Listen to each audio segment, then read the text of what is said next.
It's lovely to be here. I've come all the way from Brighton. Just in case you're wondering what this haircut is about. Might be a new face for some of you people. Don't panic, the BBC invited me here because they needed a beige lesbian. So I'm just here to tick some boxes. Not your box, madam, just a metaphorical box. I'm half Spanish, that's what's happening there. I've got a Spanish mum, and she lives here in the UK. It's all very legal. She's lived longer in the UK than she's ever lived in Spain, but the brilliant thing about my mum is that she's never lost her accent. She talks very, very quickly. She talks lots of words she cannot pronounce. Lots of words she cannot pronounce, huh? My favourite word that my mum's never been able to pronounce is my brother's name.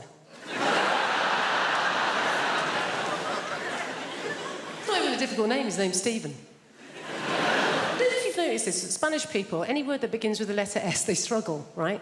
So my mum doesn't call him Stephen, she calls him Steven.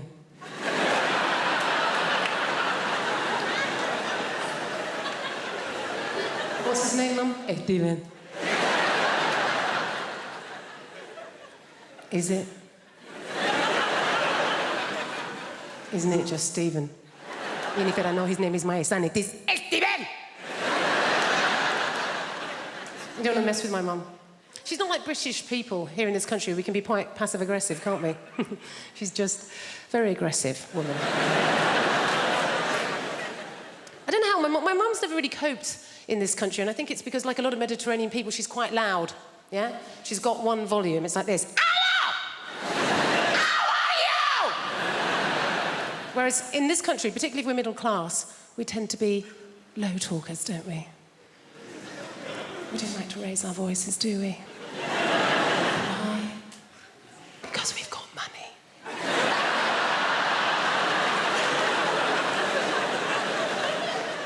And we just assume that if you are raising your voice, well, you're probably poor. Or worse, foreign. Great thing about having a Mediterranean mum is they feed you.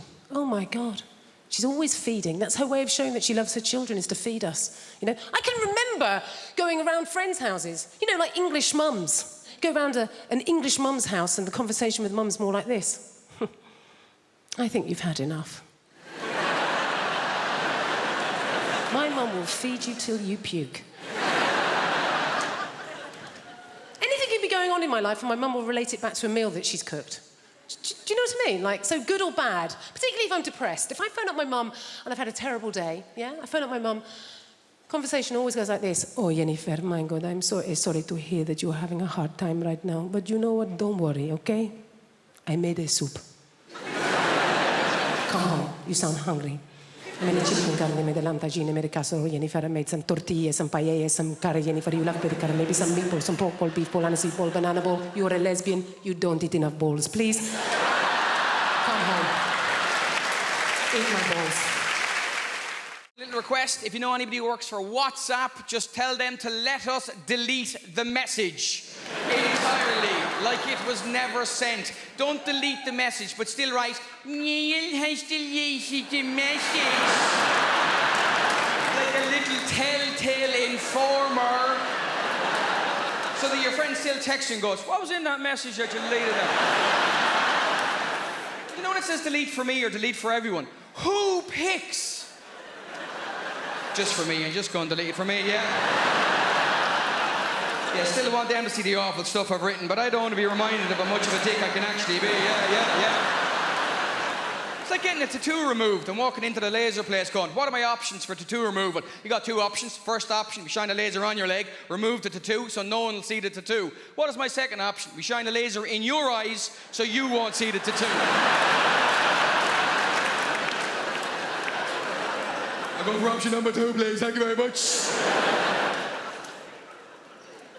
I bought a new phone. I fell for the ad. You can put the phone on somebody else's phone and you can wirelessly transfer the charge. And the company thinks people are going to use that. No one's going to use that.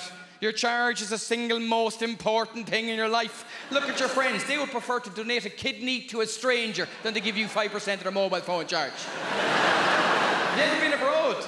Yeah? You ever been abroad? You bring one adapter, one charger between you and your spouse. The UN level of negotiation involving getting the charger back from the person you love. Can I have the adapter, love? Can I have the charger? Can I have the adapter? Can I have the adapter? And they hit you with it. Absolutely, Neil. But what battery percentage do you have? And you look at the person you've chosen to spend the rest of your life with and you lie like a mofo, don't you? 3%, 2%, 0.5%. I've never even seen 0.5% in the mobile phone before, to be honest with you. Show me your phone, I'll plug it in for you. I can't show you my phone. Why can't you? I'm having an affair. How you hell having an affair? Show me your phone! We'll be in Spain. My wife will go and have a shower before we go out. She'll leave the bathroom door open and the shower door open. That is not an invitation to join her. You'll make that mistake once in your life, let me tell you that. It's because she doesn't trust you to not unplug her phone and plug your phone in. And she's right, because that's exactly what you do, isn't it? You plug her phone back in towards the end, so you got plausible deniability. You plug out my phone. I did not plug out your phone. It went up by 2% after a half an hour shower. That is because Spanish electricity is different. You plugged it in during the siesta and the wires were asleep. That's how it works here. If I talk to you in the front row, hope you know I'm just messing. You get great answers. I had a farmer at a gig once. I said, what do you do? He goes, I'm a sheep farmer. I said, I read recently sheep can recognise individual human faces. He went, well, as long as they can't give evidence, I should be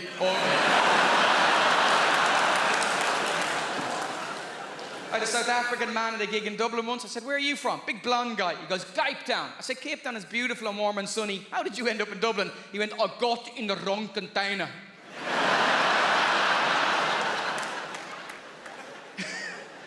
The Irish guy, lovely fella, big guy, you know. Apparently we're going to be the most overweight country in Europe in a few years. And they tell us this like it's bad news. Oh, it's a catastrophe, it's a disaster. It's good news, ladies and gentlemen. Only 180 years after the worst famine in Western Europe. I call that a comeback, ladies and gentlemen. No one else has bounced back like we have. Those people in Pompeii just died. If they were Irish, they'd be selling lava lamps by now. Romantic, that's my problem. I love romance. Oh, I want to be in a relationship. I want to try edible pants. You can't edible solo, they don't let you. I'm absolutely fascinated by them. Here's why. It must be someone's job to keep edible pants from being too delicious. Because they've got to be okay in context, but there's a team of scientists that's working day in, day out to make sure that none of us start craving them. Struggle being single. I'm a pick-me girl. Do you guys know what that is? A pick-me girl is a type of woman who's like me. I'm not like the other girls. Why? Because I like live music. Shackle me. I do like live music. Like sometimes I wonder if anyone's going to see the band Placebo thinking it was The Cure. So I do think about that stuff.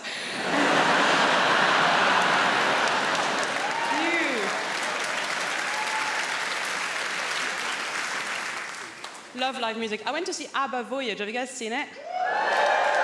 Abba Voyage, if you haven't seen it, it's incredible. It's Abba. They've got holograms now.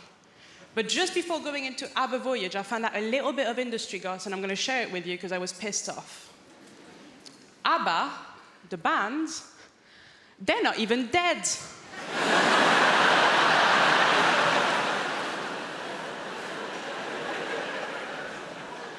And they've got holograms, is it? You can't have holograms if you're alive.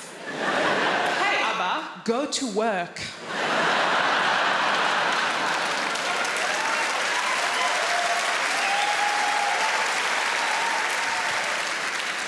Abba Voyage, it's amazing. From start to finish, it's them at their best. They were 28 years old when they recorded it. Start to finish, them at their best. A bit like this. So, Abba Voyage, at the end of Abba Voyage, sometimes the real Abba, they come out. But the problem is that at this point in your life, you've only known them as hot 28-year-olds. So when 76-year-old Abba comes out, it doesn't look good. It doesn't look like them. It looks like their parents have come to pick them up. I am a pick-me girl. I lie about my interests constantly, I do. My new thing now is I pretend to like football. Now, I want to like football. I really do. I really respect it as a sport. My problem is too much of it has happened. And no one will let me catch up. Like, everyone needs to stop playing for like 5 years, and then I'll start casual, season 1, episode 1. Now, the real reason I'm trying to get into football is because, basically, I met this guy. Thank you. And, oh my God. So he told me that he could have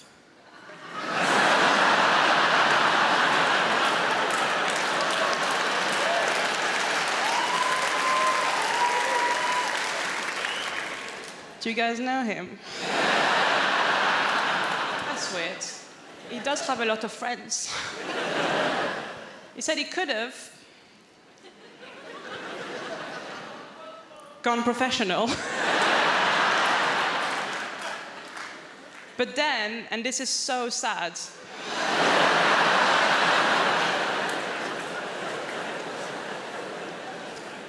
just before the trials,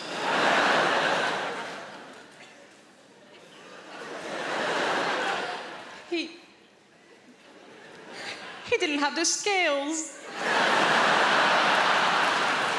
He didn't have the skills, the work ethic, or the natural talent. So close. Liverpool has a strange relationship with Manchester as well. Is anybody in from Liverpool?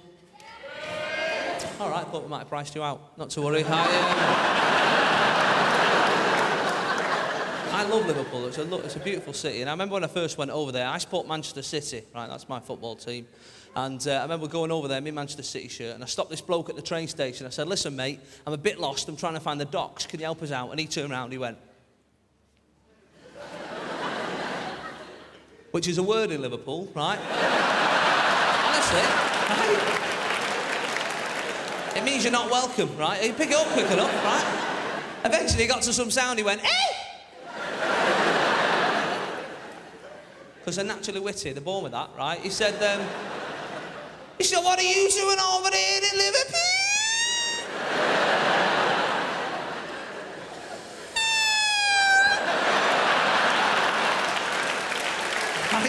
I love him. I do. Now, at that stage, you're tempted to say calm down, but that makes things worse, right? You don't like that. I was very brave, though. I looked in the eye, I said, "Listen, I asked you for directions, officer. You are bang out of order, mate." You can deal with it. But football, you know, has that problem, doesn't it? There's a lot of cities hate each other just because of the football. You know, I support City, and obviously Manchester United is our nearest club. And we've got any United fans in? Of course we have. We're in Hammersmith. There's always a United fan. Every gig I do, there's a United fan. They're like rats. You're only ever 3 metres away from one of the bastards. Everywhere you go. Everywhere you go is a red.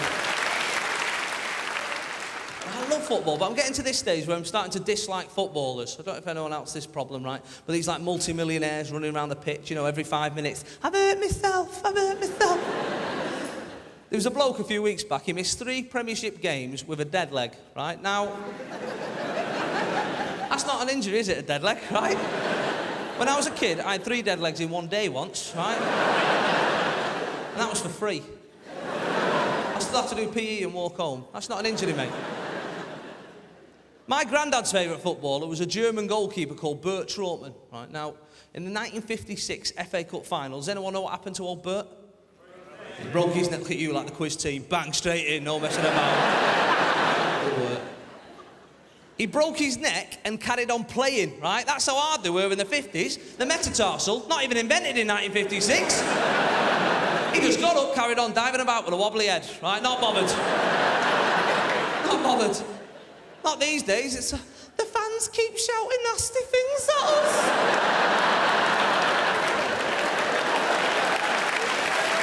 Me up. It's right, isn't it? I'm there in the crowd watching, thinking, do you know what? You're on 60 grand a week. If I think you're a knobhead, I'll tell you, right? And that's the way it should work, because if I was on that sort of money, I'd take it as well. Do you know what I mean? I'd stay an extra half hour at the end of the game just to take it. You're a knobhead? Yeah, I don't know. See you next week, lads. God bless. Yeah. Your mum's a knobhead? Yeah, but you should see her house. See you later. When I found out that I was going to do this gig, I immediately put together a message and I pinged it out on our family WhatsApp group to my husband and my children, because that is the kind of rock and roll comic I am. And my son, my teenage son, wrote back to me at once, and his message said, "Thug life chose you, brah."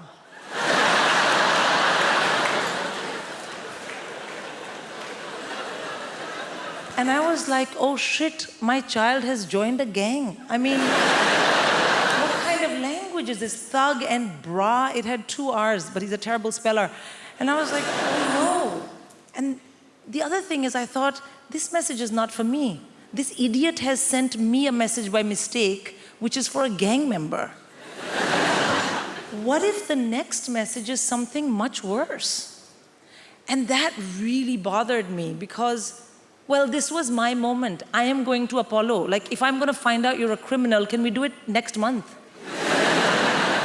So I wrote back to him in all caps, because as a good Indian mother, I mainly shout at my children. I wrote back, "This is your mom." And he wrote back, "I know, gigging like a boss." Thank you. A boss. Yeah, B-A-W-S-E, boss. And also, please do remember as you listen to the rest of my set this evening that I didn't choose it, but the thug life chose me. That's right. So I have kids. Of course you love your kids and it's difficult to raise them. Small kids are very easy, I find. The biggest downside of having a very small child is they are very boring. Yeah, they want to show you they love you by talking to you all the time, but everything they know, you already know.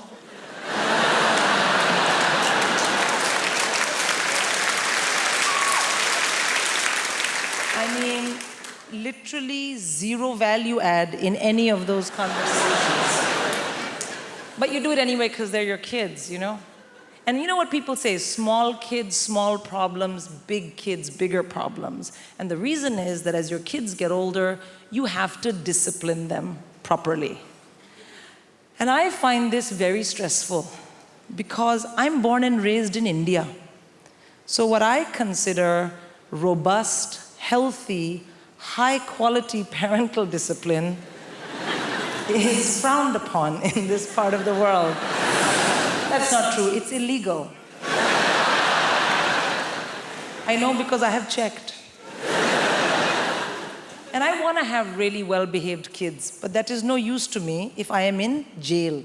So I had to learn what you guys do here, and the big thing here is teach your kids about action and consequence using a multitude of techniques. So you have something called star chart. You know what star chart is? Yeah, no, let me tell you, sir. Star chart is you find something vaguely not negative that your child possibly might be able to do and then work it into the conversation and give them a star. Thank you for not kicking me in the face today. Here's a star. And then the other one, action and consequence, naughty step. You've been terribly behaved. Kindly go relax on the staircase.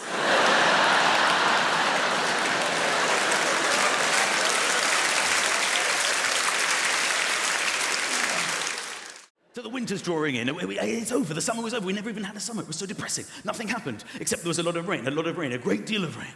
More rain ever since records began. Yes. Not that we have any idea what that means. There was this strange period in history with no records at all. People would leave their homes and go, it feels slightly different to yesterday. Is anybody writing this down?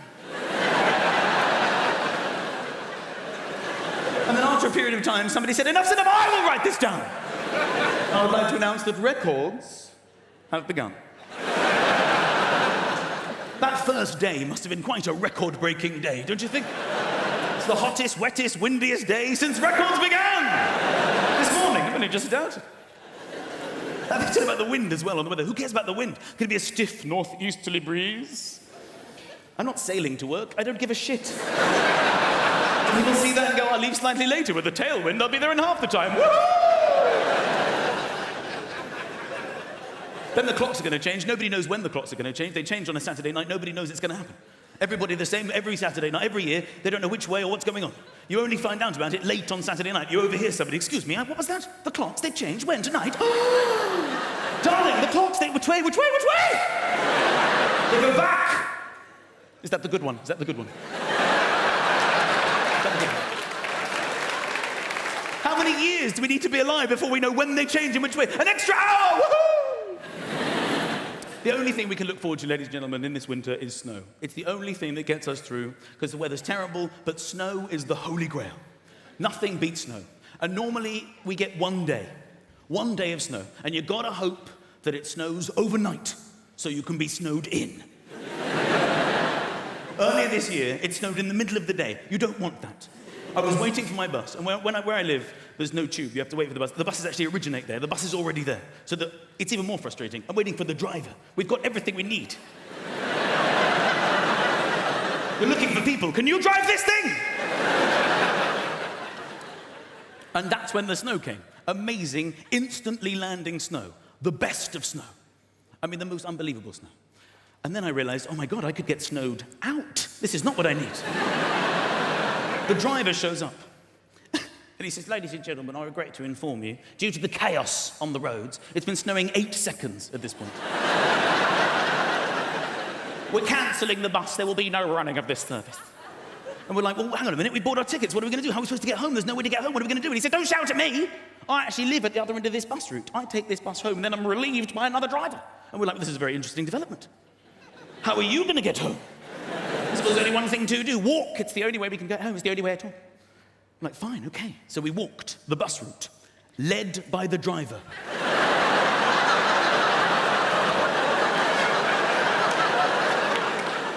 We came to the first stop. We had to tell the people waiting, there's no bus. And they joined our imaginary bus.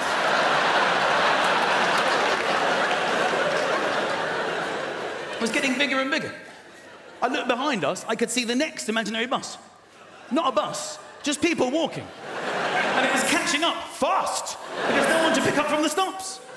And the driver saw this as well, and he turned around. He said, when we get to the next stop, don't tell them anything. Keep walking, they can get on the next one.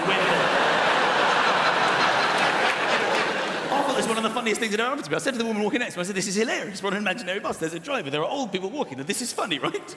And I thought we were on the same wavelength. But now I remember I was doing most of the talking because she said, I'd love to chat, but this is my stop. She got down to an actual bus stop and then walked in the direction we had just come from. This year, I did no lilt February. Thank you. I know, it sounds impossible, but you take it one day at a time. Did I have any today? No, you're a legend. It gets hard around the middle of the month, you get the cravings. It's called lilt guilt. You're like, oh, I bloody love the lilt. It's the night where you go to the shop at midnight, you kick the doors in, where's the lilt? And they're like, we don't stock it anymore. Like, ah! So you try and make your own hooch lilt. You know, you get a pineapple and a grapefruit, and you add in batteries and a horse's head, and you're like, it's good, but it's not totally tropical. Did that joke in America recently. Turns out they don't have lilt there. So, this is it. This is all I do. Imagine if this was your actual... I go like blah, blah, blah, and you go, ah, ha, ha, ha, money. I can't believe I get away with it. You do actual, proper London jobs. You know, like blacksmith, you know? Farrier. Brunch DJ. The big three. I tell you, I do not trust people who work in offices. I know, right? What are they doing? Nothing takes that long. They're planning something. They must be. Do you know? Do you ever call in to visit your friend in an office unexpectedly? Everyone just shits themselves. They're like, what's he doing here? Cover the screen, lie across the spreadsheet, get him out. Kind regards, warm regards, best. That's how they talk. Seen the email. Hey, I know what it's like in the real world. Look, sometimes I check in your world. Oh, gross, back to showbiz. And... No, I'm very self-aware of the level of fame that I have. I was in a supermarket recently, and an older lady came up to me, and she put her hands on my shoulders, and she said, "You are vaguely familiar." And that is it. I did a gig in Wrexham, and I was at an ATM machine, and a guy cycled by, and he shouted at me, "Surprised to see you at an ATM machine." And I've been obsessed with it since then. What did he mean? Like, on the one hand, is he surprised I don't have a butler to go to the ATM machine for? No, I think it's the opposite. I think I'm surprised you have any money whatsoever doing this keyboard horse shit. Here's my greatest ever showbiz tale. I did a gig in your Milton Keynes recently, thank you, and I was staying in the Milton Keynes Hilton, and she is the least well-known of all the Hilton sisters.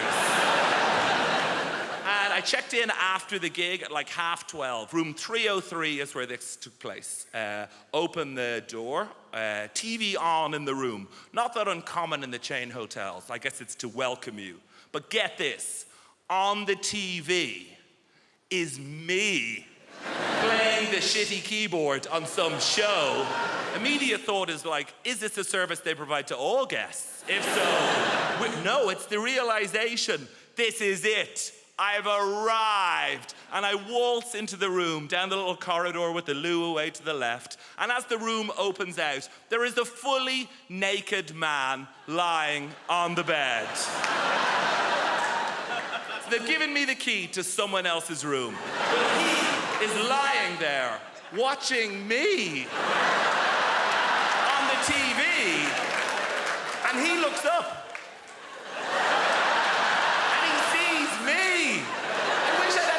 To think of something smart. What I say is like, "Oh shit, sorry man." I could have said anything and I'd be a legend. I could have been like, "Oh, you enjoying this? Ah, no boner," and just walked out of it.